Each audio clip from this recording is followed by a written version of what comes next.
جواب شو بگو بیاره باش خالی کنه سری.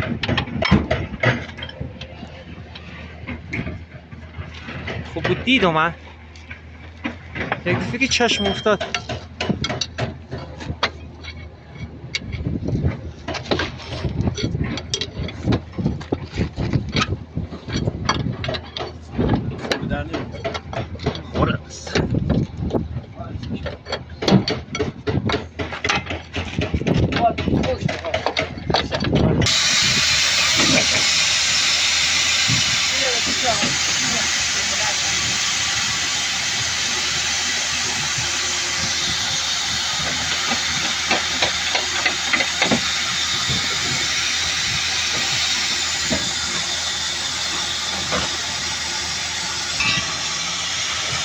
محمد بکش بیرون از بالا محمد.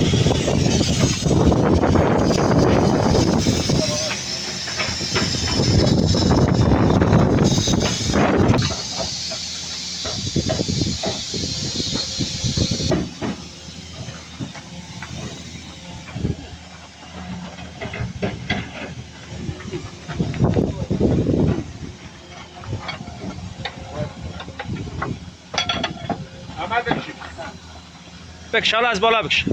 یکم بلندش کن. بندازم جلو ماشین ها. بنداز جلو ماشین تا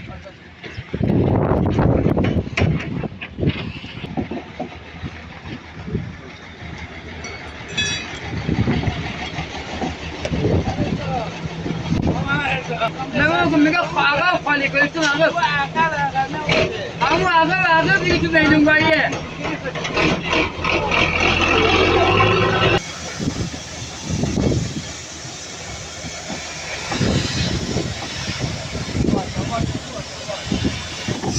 آشوال بیبره.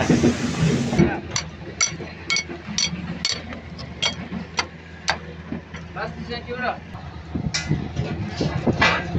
برام مصلحت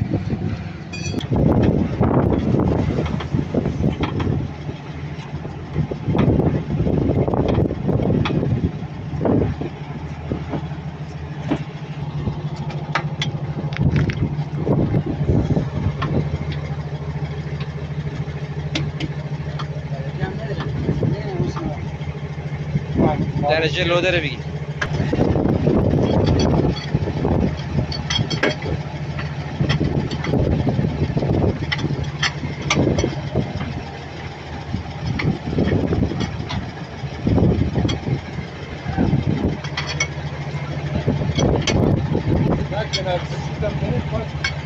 چی؟ خب برو روبرویش بعد باز از آخر همه رو یک دور بنداز. ها